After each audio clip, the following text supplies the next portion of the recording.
Meghan Markle and Prince Harry have been increasingly plagued by controversy from the start of their fairy tale romance. Every decision the actress-turned-duchess makes is heavily scrutinized, and Markle can't seem to do anything right, at least in the eyes of her fiercest critics. Here are the most controversial decisions Meghan Markle has made.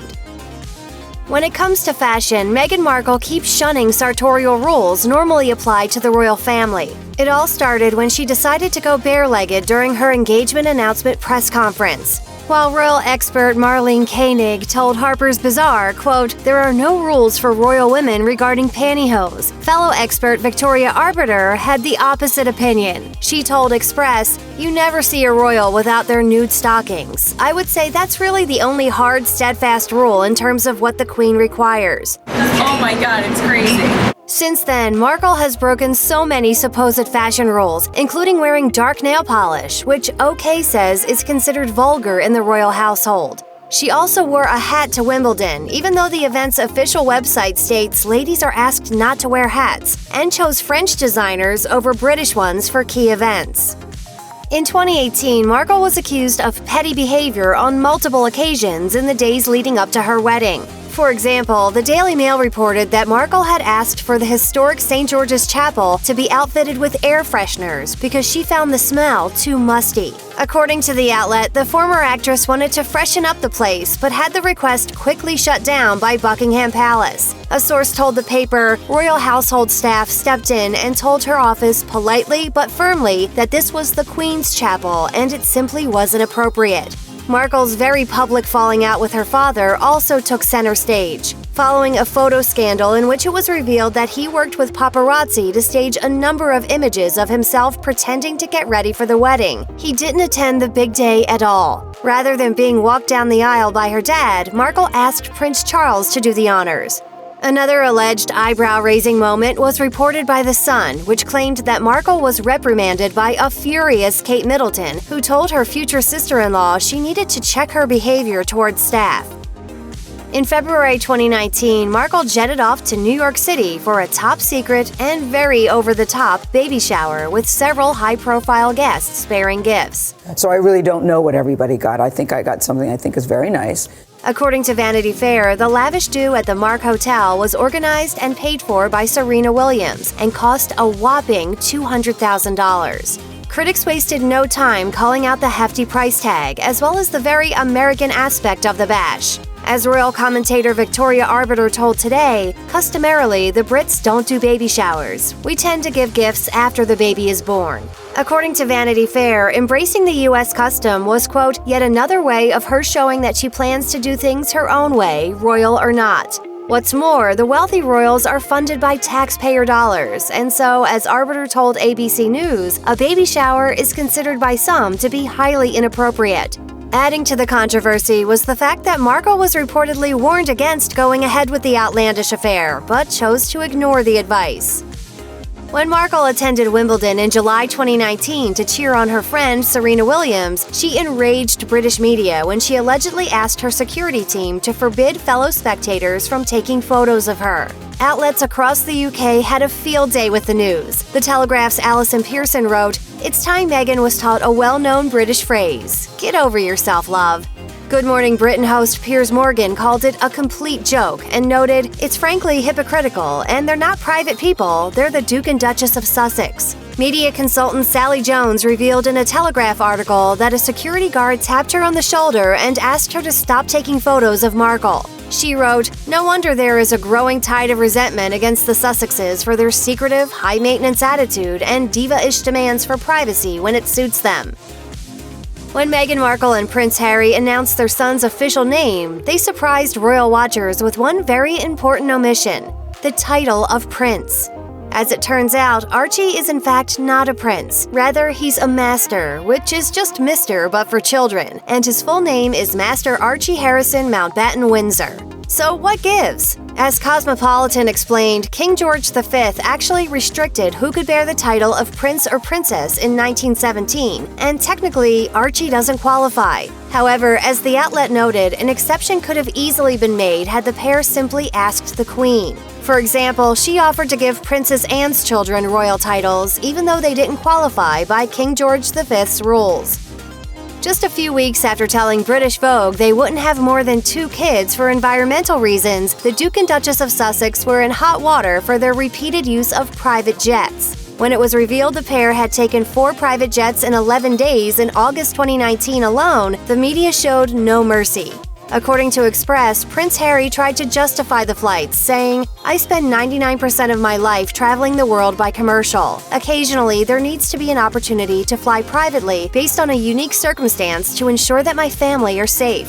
Unfortunately for him, the Daily Mail was quick to note that 6 of the 10 trips he had taken since his wedding had been private, nowhere near 99%. As for Markle, she wasn't in the least bit fazed and reportedly didn't see fit to justify her choices. An insider told Vanity Fair, "She's moving on and riding above the storm. She's not wasting time or energy on the row over the private jets." While Markle is by no means the first ever royal to guest edit a magazine, it seems that every single decision the Duchess of Sussex makes is steeped in controversy. Almost as soon as it was announced that Markle had agreed to guest edit the September 2019 issue of British Vogue, critics took aim. The Sun, for one, accused her of, quote, wading into politics by promoting Trump-hating celebs, while Piers Morgan wrote in the Daily Mail, Meghan Markle's shamelessly hypocritical super woke Vogue stunt proves she cares more about promoting herself than the royal family or Britain. Then there was The Times, which criticized her for highlighting individuals in the issue who are, quote, associated with causes that are deeply divisive. Plus journalist Dan Wooten, who called the decision idiotic and argued, remember, Meghan doesn't want to be a celebrity. She says she wants to be a royal. Royals don't guest edit magazines. Celebrities guest edit magazines. Every year, the Queen travels to Scotland to spend the late summer at Balmoral Castle, and throughout her stay, she receives visits from the rest of the royal family. When she made the trip in 2019, Markle and Prince Harry declined her invitation to visit for the 2nd year in a row. According to the Daily Mail's Jan Moir, this was a bold stance against tradition. She wrote, "It might seem extraordinary that Harry would not want to visit his 93-year-old grandmother with his new baby, a Balmoral rite of passage that is a staunch tradition within the family." An unnamed source tried to argue that the couple wasn't snubbing the Queen, but rather were simply too busy with work. The insider said, "They were back having meetings at Kensington Palace from early August, with just 2 short breaks in between, and are busy preparing for their official trip to Africa, which starts this month." However, the real reason seemed to have more to do with friendship preferences rather than an overbooked schedule. As it turns out, Markle found time in her busy schedule to fly to New York to watch friend Serena Williams play at the US Open. As a royal source told Best Life, Meghan has made it quite clear that cultivating her relationships with her celebrity friends is more important to her than fulfilling her role as a royal.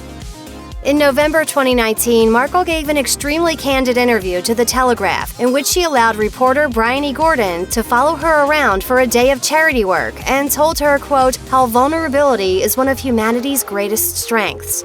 The Daily Beast dubbed the intimate exchange a major breach of protocol, explaining that the royal family usually forbids its members from participating in one-on-one newspaper interviews.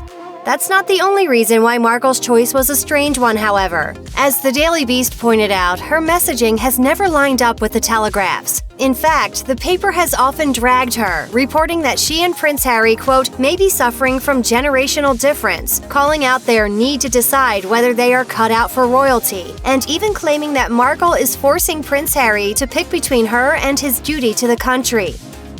Making a habit of speaking candidly about their lives, Markle and her husband agreed to star in an ITV documentary called Meghan and Harry: An African Journey. In it, Markle let loose about the hardships of being a royal and life in the spotlight. I really tried to adopt this British sensibility of a stiff upper lip. What that does internally is probably really damaging. According to experts, agreeing to the documentary was not a smart move. Calling it a big mistake, royal biographer Penny Dooner told People why it could backfire. She explained, the royal family has always in the past very successfully pursued this policy of keeping their head down and saying nothing. I think that is a dignified way of dealing with problems, but it's not the American way, and that's the real problem. It's fine to speak to someone in private, a therapist, but don't spill your soul in public. I don't think it works. It turns out there's probably a reason Meghan Markle and Prince Harry were missing from the Queen's Christmas speech photos in late 2019. In early January 2020, the Sussexes announced on Instagram that they were stepping back from their senior roles within the royal family and becoming financially independent. In other words, they were sort of quitting their own family. That's some big 2020 energy. The unprecedented move reportedly blindsided Buckingham Palace, causing a serious rift within the family, according to Vanity Fair. Though the couple allegedly had some early discussions about their exit over Christmas break, nothing had been set in stone.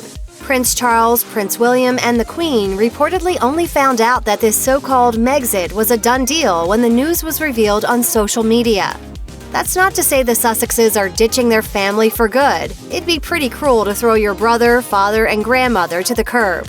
Instead, they plan to collaborate, but will no longer take money from the sovereign grant, which is partially taxpayer-funded. Per the couple's Instagram post, Prince Harry and Duchess Meghan plan to launch a new charity while splitting their time between North America and the UK. While the Evening Standard reported that Queen Elizabeth II was pushing for a swift, workable solution, people were already, quite unfairly, placing the blame on Markle for the couple's joint decision. But that's par for the course in the life of the Duchess of Sussex, who hopefully will find some peace in this groundbreaking new arrangement. Check out one of our newest videos right here, plus even more Nicki Swift videos about the royal family are coming soon. Subscribe to our YouTube channel and hit the bell so you don't miss a single one.